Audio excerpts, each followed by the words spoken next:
नागपुर में कल शाम 4 बजे चिटनवी सेंटर में सर्वदलीय श्रद्धांजलि सभा आयोजित की जाएंगी। अजीत दादा के समर्थकों सहित सभी राजनीतिक दलों और सामाजिक क्षेत्र के लोगों को आमंत्रित किया गया है, ऐसा धुनेश्वर पेठे इन्होंने कहा है। और आगे उन्होंने क्या कहा, आइए देखते हैं। आदरणीय अजित दादांचं जे नुकताच दुःखद अपघाती निधन झालं, त्या संदर्भामध्ये आम्ही नागपूर ग्रामीण आणि नागपूर शहर राष्ट्रवादी काँग्रेस शरदचंद्र पक्षाच्या वतीनं एका शोकसभेचं उद्या नागपूरला चिटनवी सेंटरमध्ये आयोजन केलेलं आहे।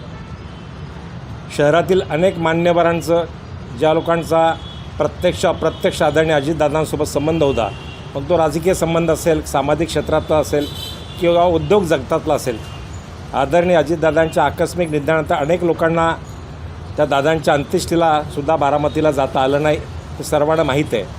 त्यामुळे त्या सर्व गणमान्य जनतेला, कार्यकर्त्यांना, नेत्यांना आणि प्रतिष्ठित नागरिकांना उद्याच्या आम्ही शोकसभेला आमंत्रित केलं आहे। त्यानिमित्तानं आदरणीय दादांचं अनेक क्षेत्रामध्ये असणारं जे सामाजिक आणि राजकीय योगदान होतं, ते योगदान लक्षात घेता निश्चितपणे उद्याच्या शोकसभेमध्ये समाजातील सर्व क्षेत्रातले लोक उद्या त्या ठिकाणी येणार आहेत। आणि त्या दृष्टीनं मी असेल की आमच्या शहराचे अध्यक्ष असतील, आदरणीय अनिल देशमुख साहेबांच्या आमच्या मार्गदर्शनामध्ये आम्ही उद्याच्या या शोकसभेचं आम्ही तयारी करतोय।